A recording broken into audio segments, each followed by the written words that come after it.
Donc l'objectif de cette vidéo est d'expliquer le fonctionnement du schéma pour le ballast, pour le pilotage du ballast du sous-marin. Alors, donc là on a un pic, un CSF 860 CESA, donc il va piloter l'ensemble du ballast du sous-marin. Donc on a d'abord les entrées OS1, OS2 qui permettent d'alimenter et de faire fonctionner le quartz, qui est un quartz à 8 mégas. 8 MHz, donc ce qui donne les battements du programme. Donc on a les deux condensateurs de polarisation C6 et C7 et le quartz. On a le bouton RAZ qui permet de faire une remise à zéro du programme pour commencer au programme à début.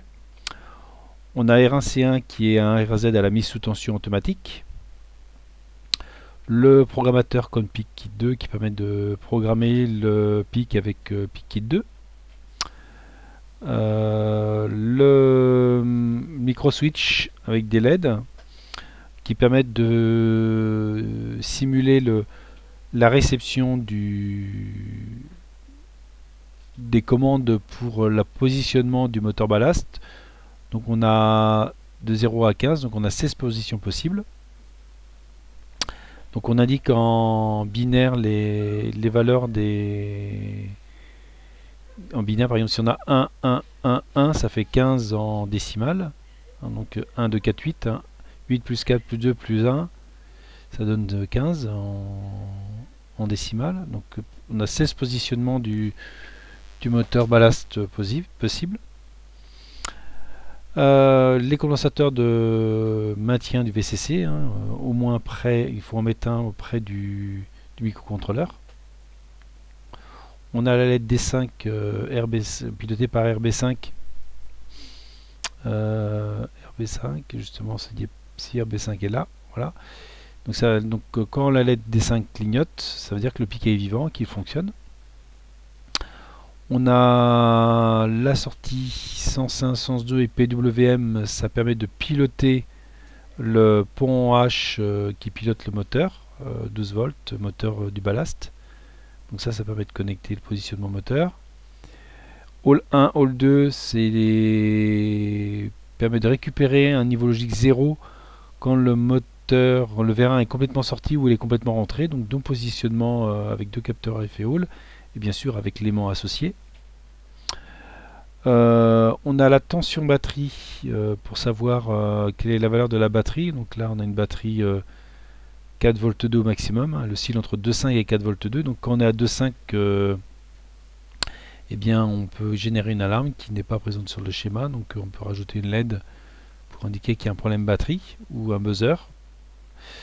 On a le courant moteur, e-moteur qui permet de surveiller le courant moteur, c'est-à-dire que si le vérin est complètement ouvert ou complètement fermé, eh bien on a le moteur e-moteur qui va augmenter. Donc on sait que qu'il faut arrêter d'alimenter le moteur, c'est-à-dire le pont H, quand on a e-moteur qui est important. Donc, tout dépend des caractéristiques du moteur, et on verra dans le pont H où on récupère e-moteur. Donc OS1, OS2 c'est pour l'oscillation, le quartz, BAT, tension batterie, e-moteur, courant dans le moteur, RAZ, la remise à zéro, sens 1, sens 2 et PWM pour le pont H, RB5 pour la LED.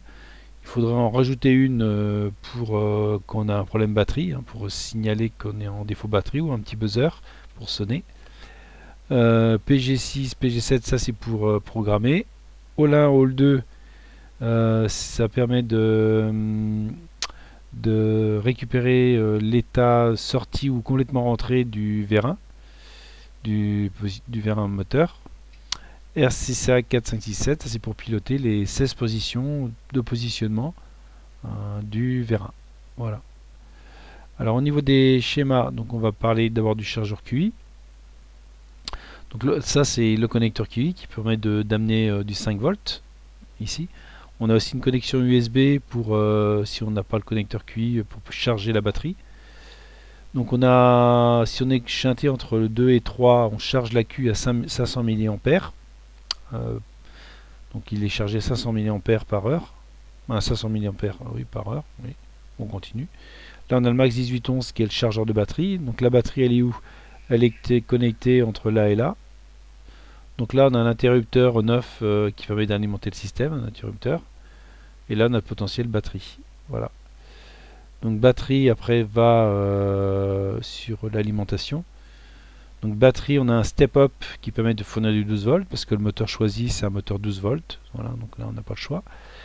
Là, à partir de 12 volts, on peut faire du 5 volts avec un hacheur abaisseur pour nous générer le 5 volts. Et puis on a une LED qui indique le 5 volts. Et là, on a une LED qui indique le 12 volts. Voilà. Donc là, le step-up, donc là qui vient de la batterie, pour avoir du 12 volts. La LED qui indique le 12 volts. Le hacheur abaisseur qui donne du 5 volts. Et la LED qui indique le 5 volts. Après le pont H, donc là sur le pont H on a le moteur 12 volts ici, donc on a alimenté en 12 volts. On a une porte E ici, on a les commandes. Donc PWMLI permet de faire varier la vitesse, la rapidité d'actionnement du moteur. Sens 1, sens 2, donc si on a 1, 0, on tourne dans un sens. Si on a 0, 1, on tourne dans l'autre sens. 1, 0 ou 1, 0. Voilà. On met un 1 ici, un 0 là, il tourne dans un sens. On met un 1 là et un 0 là, il tourne dans l'autre sens. Et ça permet de faire varier la vitesse de sortie ou rentrée du vérin.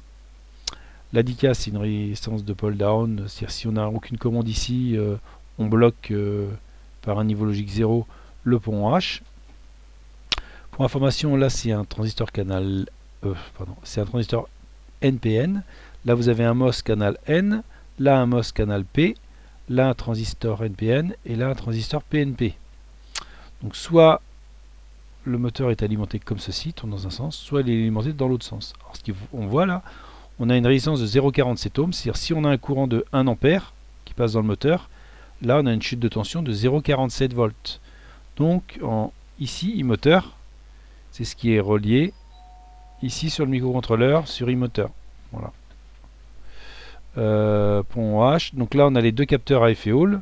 Si on présente un aimant ici, sur le capteur à effet Hall, eh bien Hall 1 vaut 0. Si on amène un aimant ici, Hall 1 vaut 0.